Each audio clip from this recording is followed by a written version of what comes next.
Hello, this is QTV News and I am Mamudu Gajaga, and we are coming to you live from our studios along Caraba Avenue. Thank you for joining us.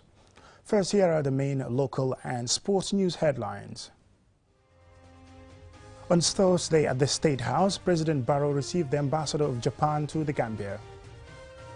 At an event ahead of the COP26 climate change meeting in Scotland, the Vice President, Dr. Aissatou Touré, on Tuesday called for more concerted efforts to help consolidate Gambia's recent strides in its nationally determined contribution to climate resilience.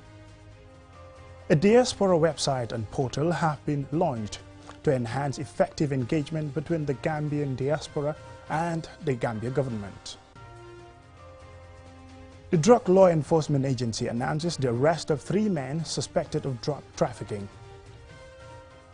In sports news, the Gambia Wrestling Association and partners, GCCI, GALGA and the EU on Wednesday visited the project site for a wrestling arena in Fonyindemban. Still in sports, in Kaur to be precise, we hear about the exciting climax to the Nawetan football season. Those were the main news headlines, and now the news in detail.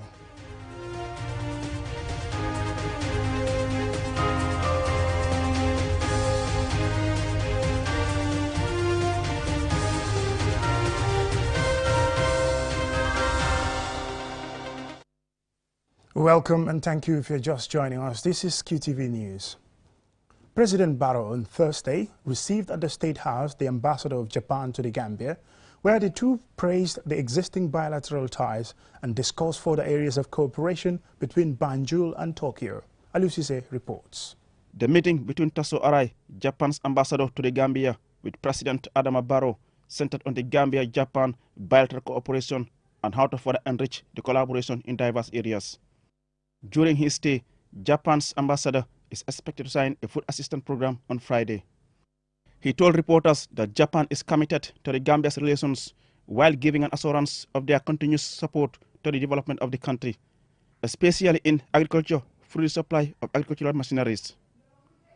Based in Dhaka, Ambassador Arai also briefed President Barrow about Japan's interest in the provision of more scholarship programs for Gambian students. So Japan has implemented already many times food assistance program for the Gambian people. And with this food assistance program, the counterpart fund is generated, and these funds are used for other social and economic projects, like and the provision of tractors, agricultural machineries. So food assistance program would help people first by providing rice for immediate necessity, and also for to implement other projects in the long and medium term, development of agriculture and others. And I explained to Mr. President, other occasions this time for us is that collaboration with international organizations. We implement several projects with UNICEF for nutritious support for children, and WFP for nutritious support for people, in particular affected by the COVID-19.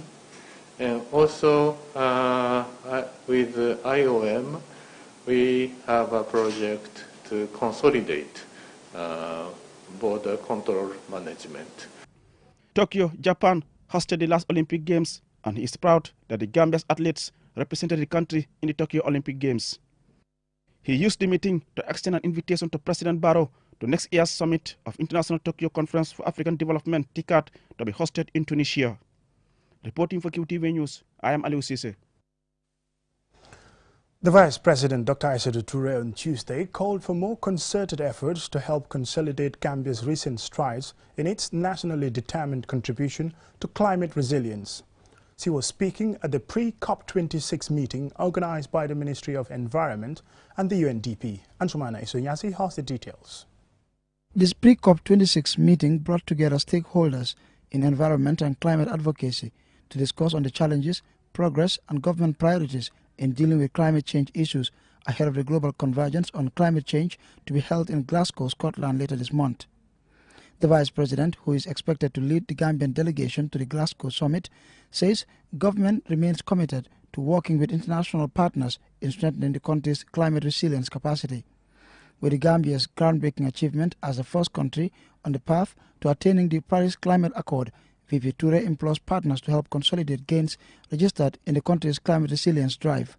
In cognizance of the realities of climate change, join the international efforts in mitigating against the adverse effects of climate change by ratifying the Paris Agreement and submitting her first and second nationally determined contributions, NDC, recognized by the Climate Tracker as the only country very much on the path of achieving the Paris Agreement's temperature goal of 1.5 degrees centigrade and 2 degrees centigrade by 2050, above business as usual levels. For the Minister of Environment, the meeting provides an opportunity for national reflection on the achievements and challenges and the need to engage partners on the implementation of the revised nationally determined contribution. He also called for more investment and capacity development. I'm glad to say that the Climate Secretariat, together with the ministry, we have translated the National Climate Change Policy into 4 main languages that can understand when we say vulnerability, when we say climate change, when we say resilience, when we say adaptation, when we say mitigation, in their own local languages. What does it mean? So that they can understand and go into those actions that will support the microclimate of their environment. So this is very, very important. On Saturday, UNDP country representative says UNDP takes great pride in assisting the Gambia implement climate change programs. And while giving assurances of the UN system's support, she also calls for continuous partnership in exploiting mitigation opportunities. To take the opportunity to commend the government once again for the leadership and foresight in relation to national climate action, which is an example for all countries in the world. And we already have received many requests from countries to know more about the Gambia experience and share lessons learned. Thursday's meeting was also attended by the Ministers of Agriculture, Energy and Finance, as well as the British High Commissioner, amongst other diplomats. Some 20,000 people, including former US President Barack Obama, are preparing to attend the Global Warming Conference to be hosted by the United Nations in Glasgow, Scotland, to address the threat of climate change and to prevent the average global temperature from rising more than 1.5 degrees Celsius compared with levels before the Industrial Revolution. That's the threshold beyond which scientists say the dangers of global warming, such as deadly heat waves, water shortages, crop failures, and ecosystem collapse, grow immensely. The conference is held annually, but this year is critical because scientists say nations must make an immediate, sharp pivot away from fossil fuels if they hope to avoid the most catastrophic impacts of climate change. Antoine Sonyase for KTV News. The Gambia's Foreign Minister Mamadou Tangara on Thursday launched the Maiden Diaspora website and portal to enhance effective engagement between the Gambia diaspora and government of the Gambia. Aliou Cissé reports. The launch of the new Diaspora website and portal is part of a wider project called Supporting Local and Economic Development in the Gambia, funded by the government of Italy through the Italian Agency for Development Cooperation. The project, which is implemented by the International Organization for Migration in coordination with the Minister of Foreign Affairs, aims to promote local economic development, diaspora involvement and engagements in countries of origin, youth empowerment and creation of employment opportunities for youth as ways of mitigating irregular migration. It is reported that over 200,000 Gambians currently live in the diaspora. And as such, VAI is now a Directorate of Diaspora and Migration at the Ministry of Foreign Affairs to promote, support and facilitate consultative engagement of the Gambian diaspora in national development. The new diaspora website is seen as a new tool towards realizing this vision.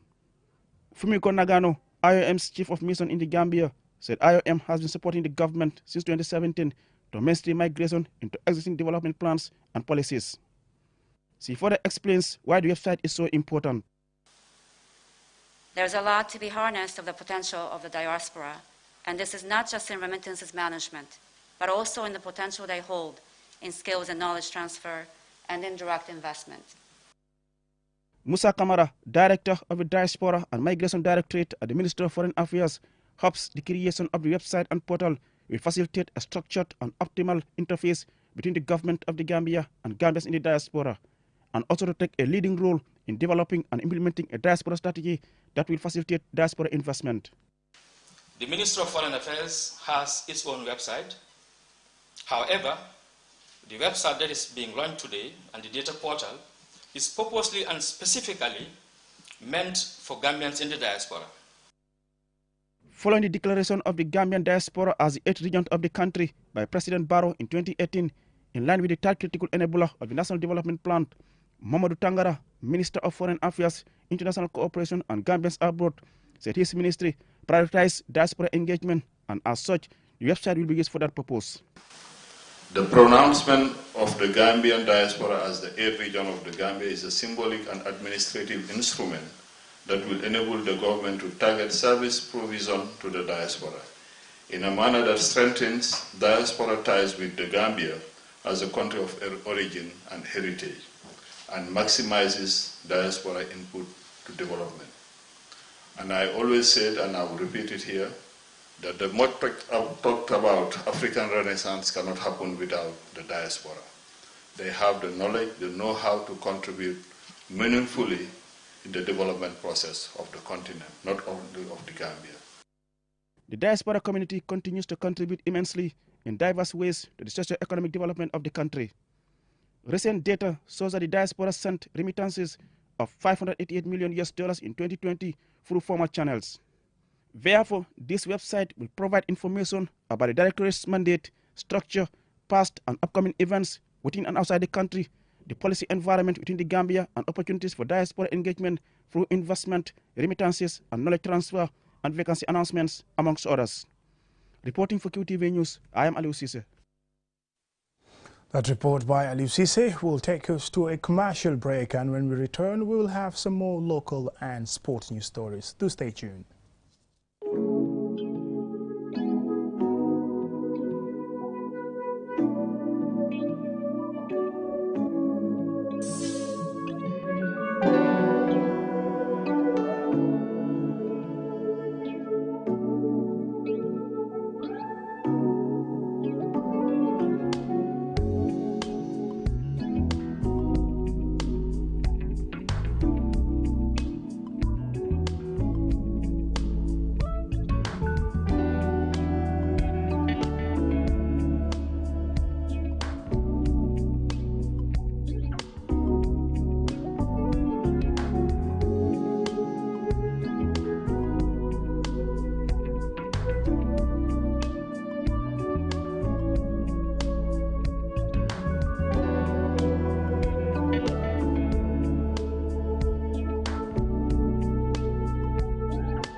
QMoney, the biggest mobile money service in the Gambia, has taken mobile banking to the next level. Now, you can link your QMoney wallet with your bank account. Yes, link your Ajib or EcoBank accounts with your QMoney wallet and get instant access to your cash anytime. No need to queue at the bank anymore. Transfer funds from your bank account to your wallet or your wallet to your bank account using QMoney Bank Link is the fastest, most secure, and convenient way to transfer funds between your wallet and bank account. For more information, call our customer care on 133. QMoney, Sunyu Kalpe. Terms and conditions apply.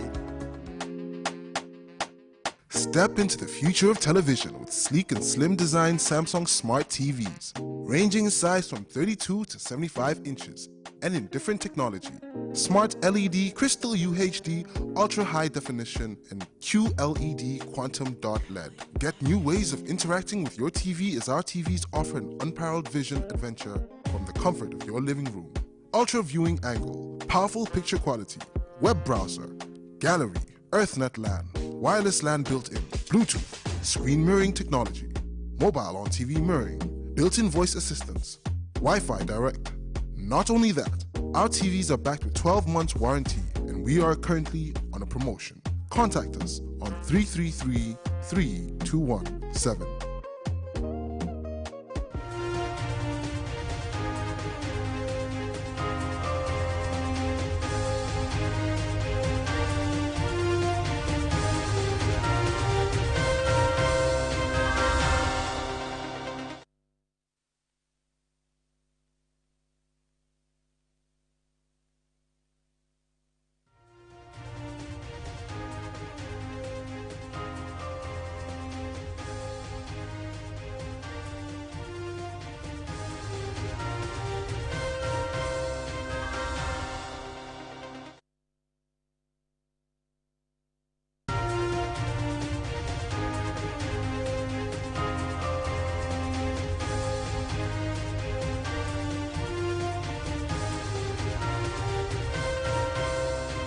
Q Money, the biggest mobile money service in the Gambia, has taken mobile banking to the next level. Now, you can link your Q Money wallet with your bank account. Yes, link your Ajib or EcoBank accounts with your Q Money wallet and get instant access to your cash anytime. No need to queue at the bank anymore. Transfer funds from your bank account to your wallet or your wallet to your bank account using Q Money Bank Link is the fastest, most secure, and convenient way to transfer funds between your wallet and bank account. For more information, call our customer care on 133. Q Money, Sunyu Kalpe. Terms and conditions apply.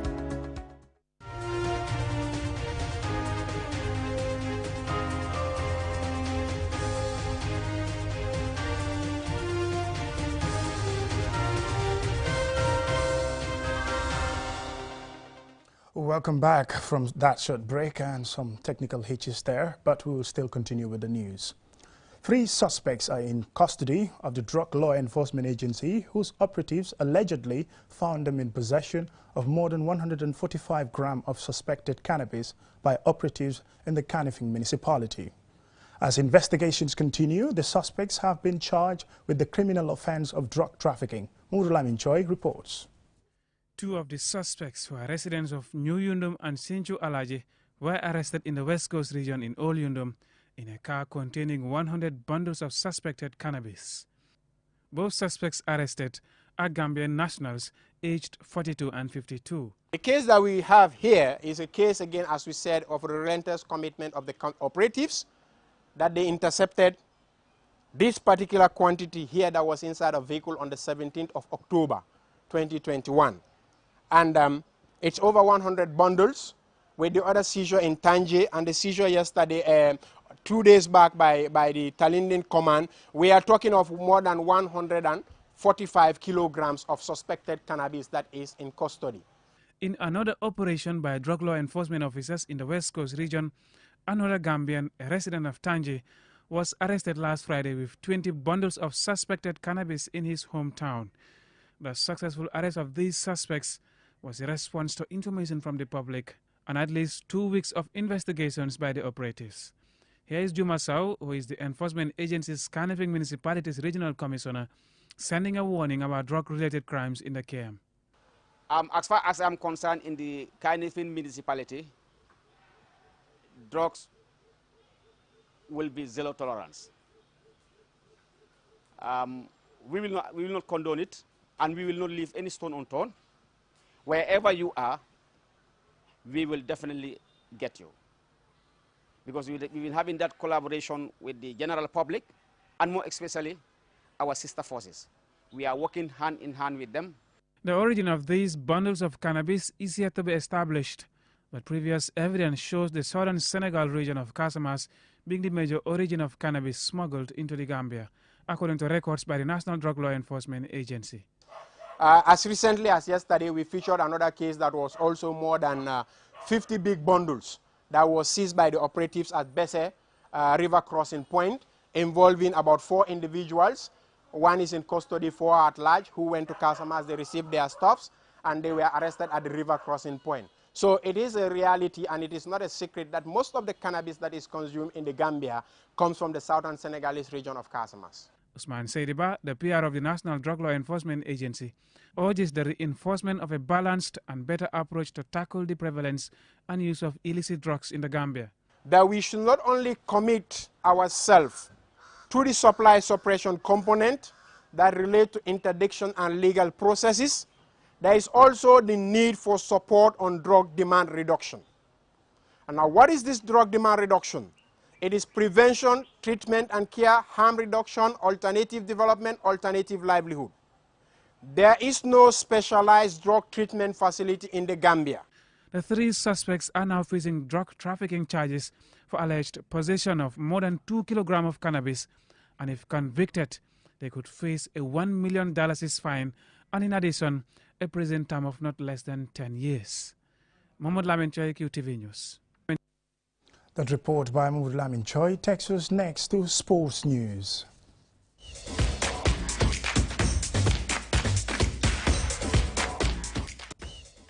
In sports, the Gambia Wrestling Association and partners GCCI, GALGA and the EU on Wednesday visited the project site for a wrestling arena in Fonyindemban. The visit gave the EU ambassador first-hand information about the place. More in this report.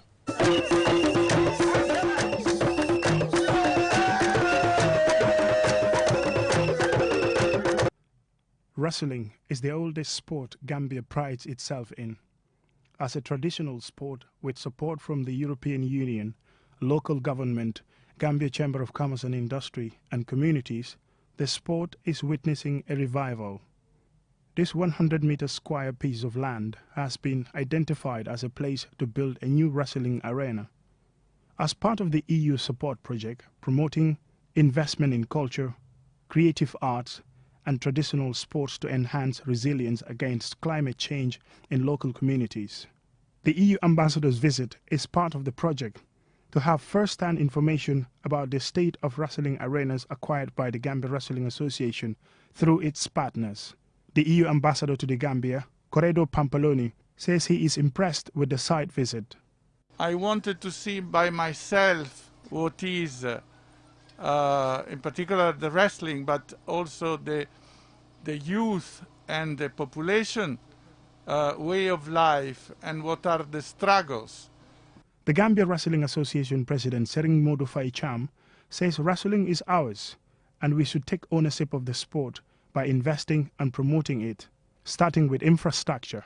Nowadays, it's not only a traditional sport, it's a way of living and a way of earning. By looking at the wrestling fraternity, nowadays, you have so many wrestlers who are benefiting from wrestling. Aliu Jiba, Councillor for Summit Award, also a youth representative, described wrestling as a sport in which one can earn a living. He added that lack of support has affected the growth of the sports. When you look at these young youths today standing, that's these wrestlers, they are earning a living through this sport today. But what is our problem is that we don't have the ground of such that we will be using for it to be a continuous process or a continuous sporting. The Gambia Chamber of Commerce and Industry, GCCI, as one of the project partners, were represented at the event. Babukar Saho, acting deputy CEO of the GCCI, says we can commercialize wrestling to make it more vibrant. The thing is that most of the time we take wrestling as a platform for entertainment. But us at the Gambia Chamber of Commerce and Industry, and the essence of this project, with the EU and the Wrestlers Association, we feel that it can be an economic activity. It can be an activity just like others elsewhere. We can create jobs on and off the wrestling pitch. Once the wrestling arena is completed, this wrestler, known by his wrestling name Manpower, will be a direct beneficiary. Wow. I am pleased to see this project in my community. As a wrestler, it will boost our sport by giving us more competition. The ceremony ended with a beautiful traditional Jola wrestling exhibition.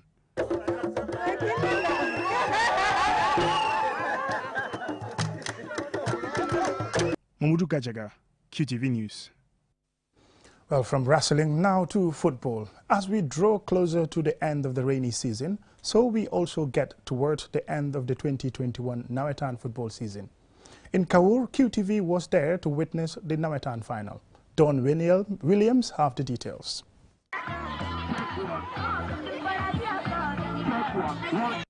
Arriving at the junction leading to the football field in the town, one could see and feel the ambience. On entering into the playing field, we were greeted by paramilitary police personnel and we were impressed with the level of organization. Among the dignitaries at the final were by Job, the sponsors, Chairman CRR Referees Committee Salifu Balde and Honorable Seni Jawara. The kickoff was done by the sponsor, Mr. By Job. Janekunda FC were in all white jerseys while their opponents, One Voice, were in green. At the start of the match, both teams exhibited brilliance and determination, but found it difficult to make a breakthrough, and the first half ended goalless. The second half burst into life around the hour mark when Mafang Jane of Janekunda FC unleashed a superb shot which was brilliantly saved by the One Voice goalkeeper Kalilu Mane. Again, it was a ding-dong battle until the final whistle, with no goal scored. The match, therefore, had to be decided by penalty kicks, and Janekunda FC won 4-2 to be crowned Kawur 2021 champions. The chairman of the sports committee, Maso Ture, explains the road to the final. So the time we started this tournament, it was very rough and tough because we were only 5 members because there was no human resources. That's the first problem that we have. So I just want to say a big thank to my committee member. Alhamdulillah Rabbi Alameen. He further explains the origin and number of the participating teams, and on behalf of the committee, extended appreciation of to the sponsors. Almost 10 teams participated for this tournament. The 8 teams are inside Kawur, the other 2 are outside Kawur. We are going to send our special thanks to Mr. Major, the sponsor. Through his kindness, he came with 3 trophies plus $10,000 for cash prize for the first person. So we are very much grateful to Mr. Major. Coach Bamba, before the match, was optimistic of his side winning, and this is what he said. For me, I know that a longest journey starts with step and ends with step. So this is why I make here while the sun was shining. Yes, today is the victory. It's a victory. I have to win, inshallah. And here is what he had to say at the end of the match. As I told you, Safanya Kotonem is a Manding word. Means if you want to kill a snake, you have to take a big snake. Victory is mine. The captain of Janekunda FC, Mamadou Jara, in an excited and jubilant mood, was happy about the final and described it as the best ever in Kawur and made an appeal. The captain, Yaranjai of One Voice FC, accepts the defeat. It's part of football. Win or lose, but you have to accept his win. Yeah. Cash prizes of $10,000, trophies, balls, and jerseys were presented to both finalists. Reporting from Kawur for QTV News, I am Don Williams. Well, we've completely run out of time, and that's it for QTV News tonight. But don't forget to join us at 10 for another bulletin.